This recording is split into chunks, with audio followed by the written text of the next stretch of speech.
Something significant is happening on the eastern front of Europe, and it is not getting the attention it deserves. While global headlines have locked onto the escalating standoff between Washington and Tehran, while analysts debate red lines in the Persian Gulf and naval posturing in the Strait of Hormuz, a separate conflict that has already reshaped the map of modern warfare continues to evolve at a pace and intensity that few outside military circles are fully tracking. The war in Ukraine is not frozen. It is not stalemated in any meaningful sense. It is transforming, tactically, technologically, and strategically, and the direction of that transformation is raising questions that no one can yet answer with certainty, but that everyone with a stake in European security needs to be asking right now.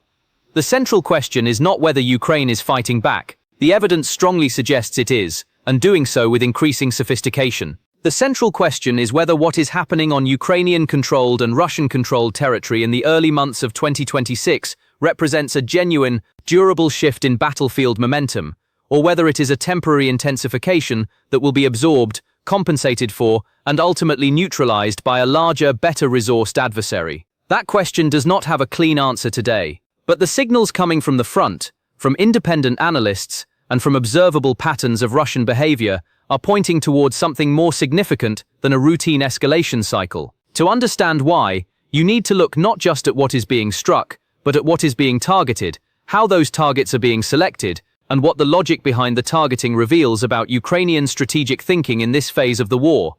Because what appears to be emerging is not simply a higher volume of attacks, it is a fundamentally different approach to how a smaller military force systematically degrades the operational capacity of a larger one, and it is doing so with tools and tactics that existing military doctrine was never fully designed to counter.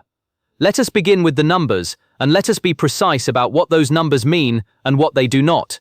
According to Ukrainian military reporting, and this must be stated clearly up front, Ukrainian armed forces claim to have struck more than 100,000 targets during the month of February 2026 alone. That figure, if accurate, would represent an average of several thousand target engagements per day, a tempo of military action that, frankly, is extraordinary by any historical standard for a force of Ukraine's size and resource level. It is also a figure that cannot be independently verified in its totality. Battlefield reporting from active conflict zones is inherently subject to distortion, and both sides in this war have demonstrated a consistent pattern of presenting information in ways favorable to their own narrative. That is not an accusation, it is a structural reality of wartime information environments, and any serious analysis must account for it. What can be said with greater confidence is the trend direction. Multiple independent defense analysts and research institutions that track the Ukraine conflict through satellite imagery, open-source intelligence, and cross-referenced reporting have noted a sustained and measurable increase in Ukrainian strike activity over the past several months. The frequency is up, the geographic reach is expanding, and the target categories, which will be examined in detail below, have shifted in ways that suggest a deliberate strategic logic rather than opportunistic targeting. Whether the specific numbers cited by Ukrainian military spokespersons are precise or approximate, the underlying pattern they describe aligns with what external observers have been able to verify independently.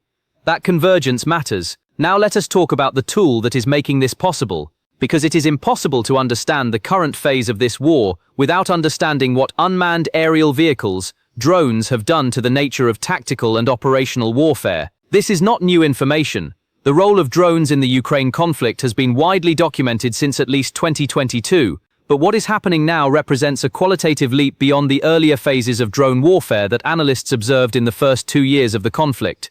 The systems being deployed, the range at which they are operating, and the ways in which they are being integrated into broader strike packages have all evolved significantly. Ukraine is not using the same drone playbook it was using 18 months ago, and Russia is not facing the same threat it was preparing for when it committed forces to this conflict. The key shift is this: drones, in the current Ukrainian operational concept, are no longer primarily reconnaissance tools or supplementary strike assets that back up conventional artillery and missile fire. They have become the primary instrument of a layered, persistent, and deeply penetrating strike campaign.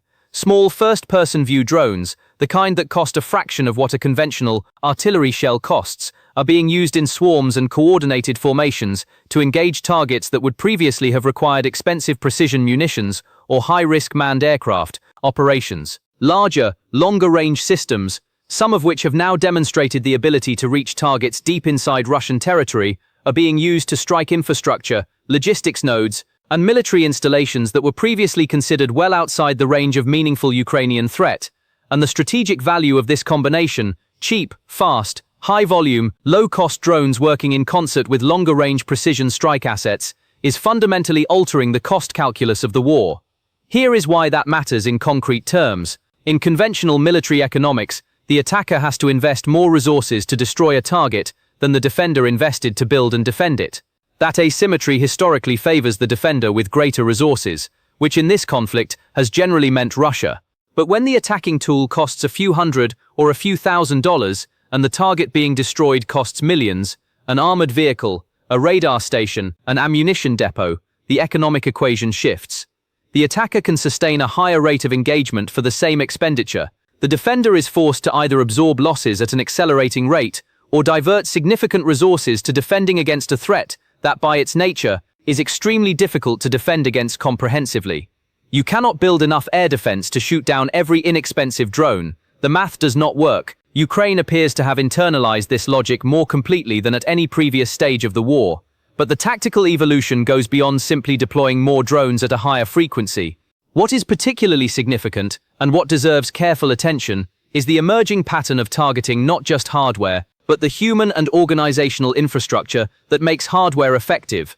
According to multiple analyst assessments and Ukrainian military statements, there is a documented and apparently deliberate focus on targeting Russian drone operators, the individuals who pilot, coordinate, and maintain the unmanned systems that Russia has also been deploying in large numbers. This is a subtle but strategically important development. A destroyed drone can be replaced. The operator who trained for months or years to fly that drone, to coordinate its targeting within a larger operational framework, to troubleshoot failures in real time, that person is harder to replace on a short timeline.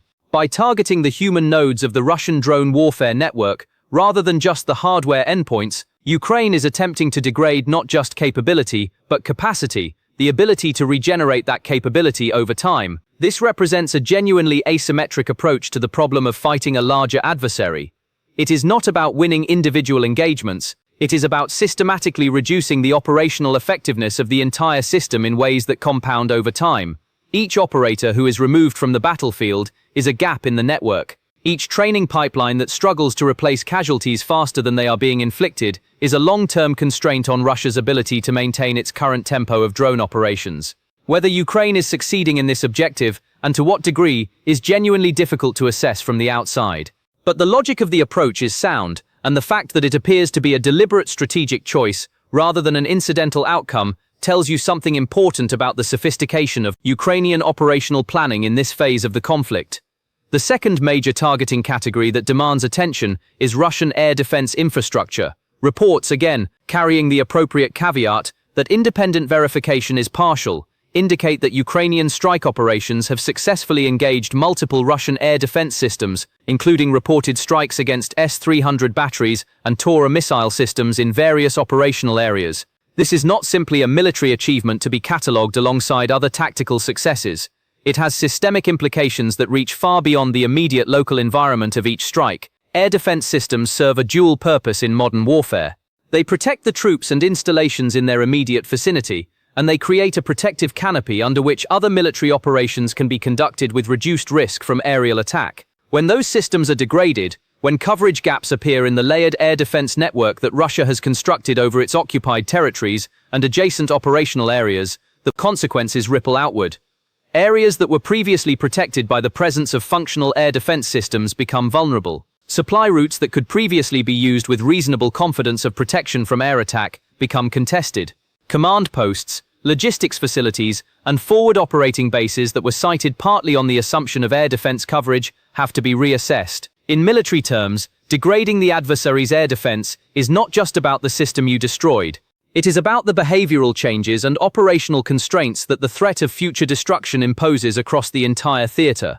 The ability of Ukraine to reach these systems at all, some of which have been positioned well behind the forward line of troops, also demonstrates a significant advance in Ukrainian strike depth. Range is a constraint that shapes strategy, and every extension of effective Ukrainian strike range changes the strategic geography of the conflict in ways that Russian operational planners must account for and adapt to. Adapting to a threat costs resources, time, and attention. These are finite quantities even for a large military, and the cumulative weight of having to adapt across multiple threat axes simultaneously places stress on planning and decision-making structures that is difficult to absorb without degrading performance somewhere in the system. The third element of Ukraine's reported targeting logic is the attack on Russian logistics, and this is where the long-term strategic mathematics of the conflict become most visible and most consequential. Wars are not won and lost solely on the immediate battlefield. They are won and lost in the supply chains, the ammunition stockpiles, the fuel reserves, and the repair facilities that keep frontline forces fed, armed, and mobile. Russia has significant structural advantages in this war in terms of raw production capacity, territorial depth, and access to resource reserves. Those advantages do not disappear overnight, but they are not unlimited, and they are not immune to systematic attack. Ukrainian operations targeting Russian ammunition depots have been reported across multiple operational areas. Strikes against fuel transport assets, tanker vehicles, and rail-based fuel logistics have been documented. Attacks on repair and maintenance facilities that keep Russian armored and mechanized forces operational have been reported with increasing frequency. Each of these individually might be dismissed as a tactical inconvenience. Collectively, as part of a sustained, deliberate campaign sustained over months, they represent something more fundamental, an attempt to erode the logistical backbone that allows Russia to sustain its current level of military activity at the front. The specific impact of these strikes is genuinely difficult to quantify from the outside. Russian military logistics operate across vast distances and through multiple redundant pathways. A single depot destroyed is unlikely to create a strategic crisis. But a pattern of sustained attrition against multiple nodes in the logistical network simultaneously, combined with the diversion of resources to defend those nodes from further attack, can begin to accumulate into constraints that are measurable at the operational level. Analysts who have studied the Russian supply situation in occupied territories have noted persistent challenges with ammunition resupply, equipment maintenance, and fuel availability at the tactical level, though attributing those challenges precisely to Ukrainian strike activity versus other factors is methodologically complex. What can be said is this: Russia has not been able to ignore the threat to its logistics infrastructure. The behavioral response, including increased use of dispersal, hardening of key facilities, alteration of supply routes, and investment in close-in defense of depot locations, itself confirms that the threat is being taken seriously at the operational planning level. When an adversary changes its behavior in response to your actions, that is a form of evidence about the effectiveness of those actions that is independent of any particular damage assessment. The fourth dimension of this evolving picture is Ukrainian strikes against Russian defense industrial capacity. This is the most consequential category, and also the one where the available evidence is most partial and the claims most contested. Ukrainian officials have made assertions about strikes against facilities involved in Russian weapons production, including claims about damage to plants associated with missile components and military equipment manufacturing. These claims deserve both attention and significant caution. The verification problem for deep strike damage against industrial facilities is acute. Access for independent observers is non-existent. Russian authorities do not confirm or provide accurate damage assessments, and satellite imagery, while useful, has limitations in assessing the operational status of industrial processes inside intact buildings. What can be said is that the targeting logic, if it is accurate in its intent, reflects a sophisticated understanding of where the real leverage points in a prolonged conflict lie. Russia's military campaign is resource-intensive. It consumes guided munitions at rates that have periodically strained production capacity, even with the significant investments Russia has made in expanding its defense industrial base since 2022. Any sustained degradation of production capacity, even partial, even temporary, creates downstream constraints at the front, and the more Russia must divert resources to protecting its industrial base from attack, the less those resources are available for other purposes. This is the logic of strategic bombing in its modern, precision form, and it is being pursued by a country that, 2 years ago, would not have been assessed as capable of reaching targets at the depths now being reported. Against all of this, Russia has not been idle. The pattern of Russian operations during this same period is essential context, because it reveals the limits of any simple narrative about momentum shifting decisively in Ukraine's favor. Russia has continued to increase its use of long-range strike drones, Shahed variants and similar systems, targeting Ukrainian infrastructure, energy networks and civilian areas. The pace of Russian drone attacks on Ukrainian territory has, by multiple accounts, actually intensified during the period in question. Russia is also continuing to employ ballistic and cruise missiles against strategic targets, though at a lower frequency than in some previous periods, likely reflecting both production and stockpile management considerations. And on the ground, Russian forces continue to apply pressure along multiple axes of the front, with particularly sustained activity in the Zaporizhia region and around the Kursk-adjacent areas where Ukrainian forces mounted their surprise incursion in 2024 and have maintained a contested presence at significant cost. This is not the picture of a Russian military that is collapsing. It is the picture of a military that is absorbing significant pressure, adapting its methods where necessary, and continuing to pursue its strategic objectives despite those pressures. The capacity to sustain pressure while taking losses and adapting to a changing threat environment is itself a form of military capability that should not be underestimated. Russia's military has shown, throughout this conflict, a remarkable if costly ability to absorb setbacks and continue operations. That pattern is not broken, which brings us to the critical question that honest analysis must confront directly. What does all of this actually mean for the trajectory of the conflict? The temptation in military analysis, particularly when covering a conflict where one side is broadly sympathetic to Western audiences, is to seize on indicators of that side's success and present them as decisive, transformative, when the evidence actually supports a more complex conclusion. The evidence here supports a specific and bounded claim. Ukraine has demonstrably improved its capacity to strike Russian military targets at greater depth, with higher frequency, and with a more sophisticated targeting logic than at any previous stage of the conflict. That is real, it matters, and it has changed the operational environment in ways that Russia must manage.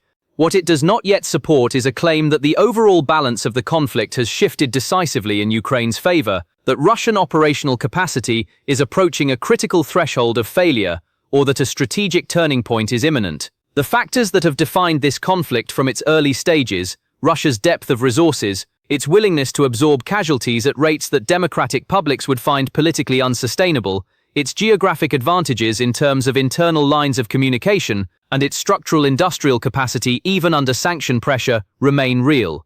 Ukraine's advantages, the quality of its soldiers, the sophistication of its electronic warfare and drone operations, the depth of Western military and financial support, and the remarkable adaptation of its military leadership also remain real. What has changed is the specific terms of the contest between those factors, not the fundamental nature of that contest. The uncertainty that surrounds the current moment, and this uncertainty is not a weakness of the analysis, it is a feature of the actual strategic situation, is that both sides are operating at the edge of what they can sustain. Russia is managing resource constraints that, while not yet critical, are real and accumulating. Ukraine is operating under its own constraints, personnel, ammunition, Western political support, that are no less real. The question of which set of constraints proves more limiting, and on what timeline, is genuinely open. What the developments of early 2026 have clarified is that Ukraine retains the capacity to impose meaningful costs on Russian military operations, to complicate Russian planning and logistics,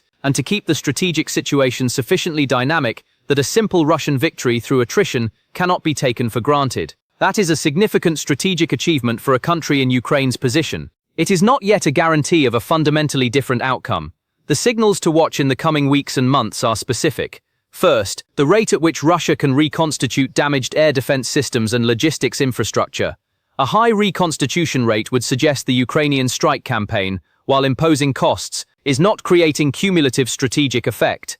Second, any measurable change in Russian frontline activity levels that might be attributable to logistics strain, reduced artillery intensity, slower reinforcement cycles, or visible stockpile depletion at the operational level. Third, the evolution of Western military and financial support, which remains a variable of enormous consequence. Any reduction would immediately tighten the constraints under which Ukraine is operating, while sustained or increased support would amplify the effects of Ukraine's current approach. Fourth, the degree to which Russia succeeds or fails in disrupting Ukrainian drone production and deployment capacity. If Russia can impose on Ukraine the same kind of attrition that Ukraine is attempting to impose on Russian drone operations, the asymmetric advantage currently enjoyed by Ukrainian forces in this domain would narrow. None of these signals will deliver a clean verdict. That is the nature of this conflict.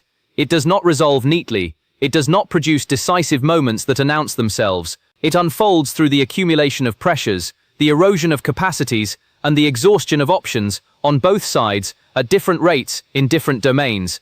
Understanding it requires sustained attention, intellectual honesty about what is known and what is not, and a willingness to resist the narrative gravity that pulls toward premature conclusions in either direction. What is clear, right now, is that the battlefield is not static. Ukraine is striking deeper, more precisely, and with more strategic coherence than the headlines are giving it credit for. Russia is absorbing those strikes while maintaining its offensive pressure, but at a cost that its military planners cannot pretend is not accumulating.